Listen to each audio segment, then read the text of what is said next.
नमस्कार दोस्तों।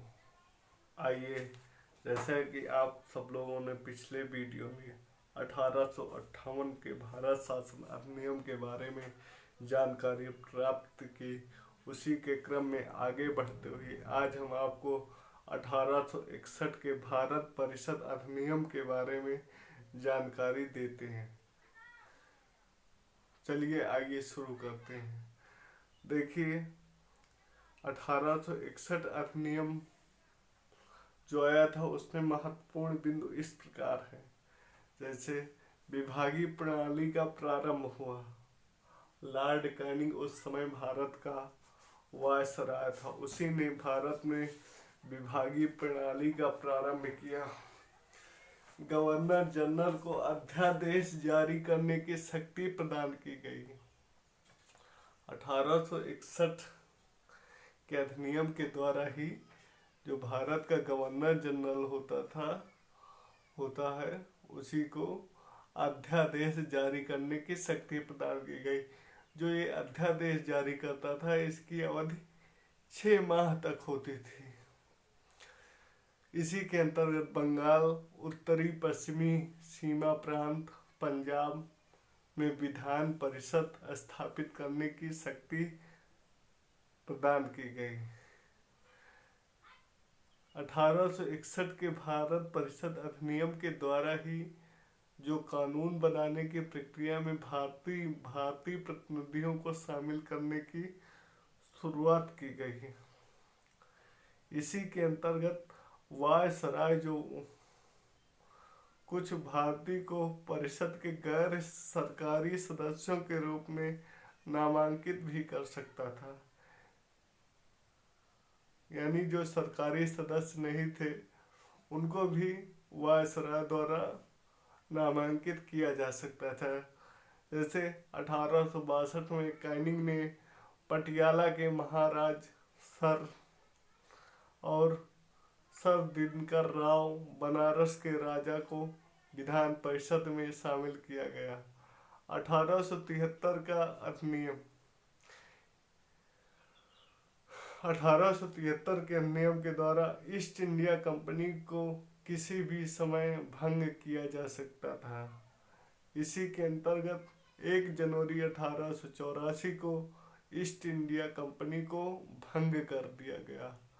शाही उपाधि अधिनियम 1876। इस अधिनियम के द्वारा क्या क्या हुआ, आइए जानकारी लेते हैं।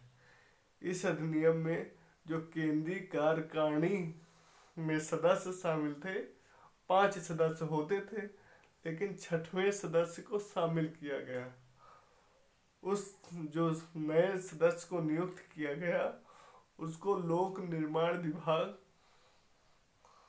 एक अन्य विभाग बनाया गया, लोक निर्माण विभाग।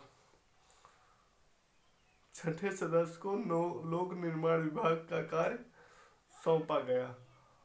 और शाही उपाधि अधिनियम के अंतर्गत ही 28 अप्रैल 1876 को महारानी विक्टोरिया को भारत की सामग्री घोषित किया गया।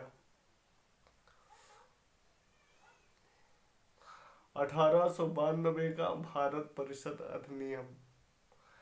इस अधिनियम में क्या हुआ, इस अधिनियम में अप्रत्यक्ष चुनाव प्रणाली की शुरुआत की गई। 1892 का अधिनियम में अप्रत्यक्ष चुनाव प्रणाली की शुरुआत हुई।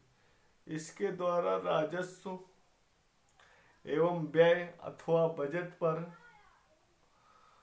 प्रश्न पूछने की शक्ति प्रदान की गई। 1909 का भारत परिषद अधिनियम।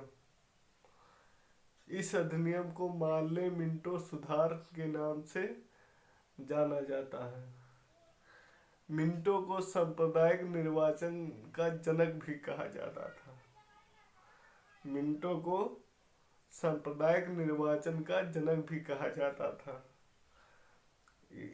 इसी के अनुसार पहली बार मुस्लिम समुदाय के लिए पृथक प्रतिनिधित्व का उपबंध किया गया। इस अधिनियम में मुस्लिम सदस्यों का चुनाव केवल मुस्लिम मतदाताओं के द्वारा ही कर सकते थे। इस प्रकार इस अधिनियम में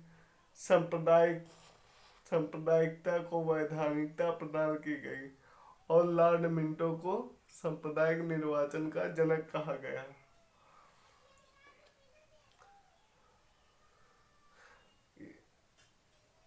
मार्ले मिंटो सुधार अधिनियम में ही भारतीयों को भारत सचिव एवं गवर्नर जनरल के कार्यकारिणी परिषदों में नियुक्ति की गई। केंद्रीय और प्रांतीय विधान परिषदों को पहली बार बजट पर वाद विवाद करने, सार्वजनिक हित के विषयों पर प्रस्ताव करने, पूरक प्रश्न पूछने, सब लिखते चलिए, पूरक प्रश्न पूछने और मत देने का अधिकार मिला। मिंटो अधिनियम में ही मत देने का अधिकार प्राप्त हुआ। 1909 के भारत परिषद अधिनियम के द्वारा ही प्रांतीय विधान परिषदों की संख्या में वृद्धि की गई। सत्येंद्र प्रसाद सिन्हा वायसराय की कार्यपालिका परिषद में प्रथम भारतीय सदस्य बने। सत्येंद्र प्रसाद सिन्हा, नोट कर लीजिए, सत्येंद्र प्रसाद सिन्हा को वायसराय की कार्यपालिका परिषद में प्रथम भारतीय सदस्य के रूप में मनोनीत किया गया। इस अधिनियम के द्वारा ही presidency corporation, chambers of commerce और विश्वविद्यालयों और जमींदारों के लिए अलग प्रतिनिधित्व का प्रावधान किया गया। मार्ले मिंटो सुधार के बारे में थोड़ा सा सुन लीजिए।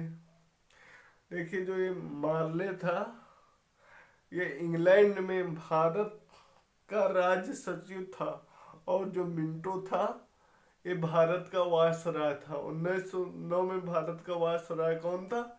मिंटो था और भारत सचिव मार्ले था। इसीलिए इस अधिनियम का नाम मार्ले मिंटो सुधार अधिनियम कहते हैं। मार्ले इंग्लैंड में भारत का सचिव तथा मिंटो भारत का वायसराय था। अगले लेक्चर में हम लोग 1919 का भारत शासन अधिनियम पढ़ेंगे। तब तक आप इसको रिवीजन करिए, देखते रहिए और सब्सक्राइब करिए हमारा चैनल। धन्यवाद।